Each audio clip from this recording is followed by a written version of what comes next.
আমি চলে আসছি মাত্র 280 ডায়মন্ড লইয়া গেরিনার ফেডের কিরমির নাল বাইর করার লাইগা, তারপর গোল্ডেন কিরমির নাল।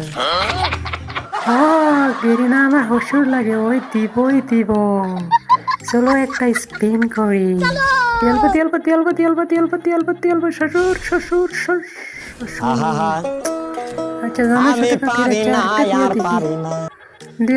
দিয়েছে শ্বশুর। দিছস না, তোর সিরিয়াল তালাক দিয়ে দিন, তাড়াতাড়ি দিয়া লাগাইতেছ। অন্য যদি না দিস তাহলে তোর সিরিয়াল তালাক দিয়ে লাইম। তাড়াতাড়ি দে। আমি হয়তো 2 দিন পরে মরবো। ভাই কি আমার সাথে বন্ডামি শুরু করছে? আগে মরলে কি ক্ষতি? এটাই কিন্তু লাস্ট, আর দিব না, মনে রাখিস। তোর শরীরে আইন তালাক আমি লাস্টেরটা দিলাম 200 ডায়মন্ডের। শালার পর তুই আমার মাথার ধরাই এলাইছস। আজকে আমি তোরা খাইয়াছি বা ভাই। তোরে 8 তালাক, 5 তালাক, 3 তালাক, 4 তালাক, 5 তালাক, 6 তালাক, 7 তালাক, 8 তালাক, 9 তালাক, 10 তালাক।